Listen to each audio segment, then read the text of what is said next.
మీరు direct selling గురించి ఎవరితోనైనా మాట్లాడినప్పుడు వాళ్ళు జనరల్ గా ఇది చైన్ సిస్టమా, నిజంగా డబ్బులు వస్తాయా, ఇలాంటి క్వశ్చన్స్ మిమ్మల్ని అడుగుతూ ఉంటారు. అలా అడగడం వెనుక వాళ్ళ భయం, గతంలో విన్న నెగిటివ్ వార్తలు దానికి రీజన్. వీటిని మీరు ప్రొఫెషనల్ గా ఎలా డీల్ చేయాలో ఈ రోజు మనం ఈ వీడియోలో తెలుసుకుందాం. Hello friends, this is Paruchuri Hanumayya. I'm founder of success club. నేను డైరెక్ట్ సెల్లింగ్ కంపెనీ గురించి ఒక క్వాలిటీ కాంటెంట్ ని పోస్ట్ చేస్తా ఉంటాను. ఇది మీకు హెల్ప్ అవ్వచ్చు.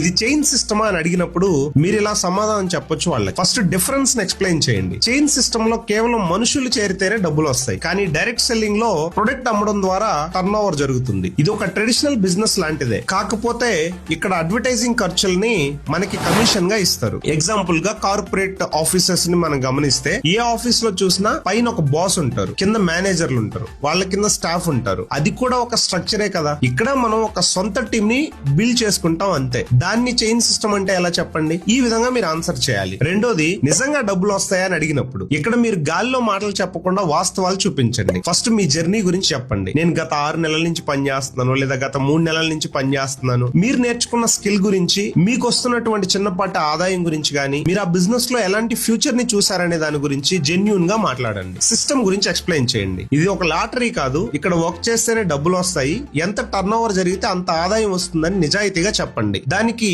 ఆ మార్కెటింగ్ ప్లాన్ లో ఉన్నటువంటి ఇన్కమ్ క్యాలిక్యులేషన్స్ కూడా వీలైతే పేపర్ మీద రాసి చెప్పడానికి ప్రయత్నం చేయండి. ప్రూఫ్స్, మీ సీనియర్స్ లేదా కంపెనీలో సక్సెస్ అయిన వాళ్ళ ఇన్కమ్ స్టేట్మెంట్స్ ని చూపించడానికి మీరు ప్రయత్నం చేయండి. మీరు పాటించాల్సినటువంటి ఒక స్ట్రాటజీని ఇక్కడ మీకోసం నేను ఎక్స్ప్లెయిన్ చేస్తున్నాను. జనాలు ముందుగా మీ మాటల కంటే మీ బిహేవియర్ ని ఎక్కువగా గమనిస్తారు. ఫస్ట్ వాళ్ళని ప్రెజర్ చేయకండి. నువ్వు రాకపోతే నీ జీవితం నాశనం అయిపోద్ది, నువ్వు దేనికి బనికి రాకుండా పోతావు, ఈ విధంగా మాట్లాడకండి. అసలు నీకు ఇంట్రెస్ట్ ఉంటే ఒక అవకాశం ఉంది, వచ్చి చూడు అని వదిలేయండి. అప్పుడు వాళ్లే మీ దగ్గరకు వస్తారు. రాకపోతే నో ప్రాబ్లం, వేరే వాళ్ళకి చెప్పండి. డిజిటల్ ప్రజెన్స్, మీరు నేర్చుకుంటున్న digital marketing, graphic designing skills ను ఉపయోగించి ఒక మంచి కాంటెంట్ క్రియేట్ చేయండి. మీరు ఒక ప్రొఫెషనల్ గా కనిపిస్తే ఆటోమేటిక్ గా మీ పైన నమ్మకం ఏర్పడి మిమ్మల్ని కాంటాక్ట్ అవుతారు వాళ్ళే. మీ వయసు కూడా మీకు ఒక ప్లస్ పాయింట్ అవుతుంది. మీరు ఏ ఏజ్ లో ఉన్నారో మీకు సమాజం మీద, బాధ్యతల మీద ఒక మంచి అవగాహన ఉంటుంది. మీరు ఒకవేళ స్టూడెంట్ అయితే ఎడ్యుకేషన్ గురించి, ఇప్పుడు స్టూడెంట్స్ ఫేస్ చేసే ప్రాబ్లమ్స్ మీకు తెలిసి ఉండొచ్చు. ఒకవేళ మీరు జాబ్ చేస్తా ఉంటే జాబ్ లో ఉన్న సిచ్యువేషన్స్ తెలుసు. హౌస్ వైఫ్ అయితే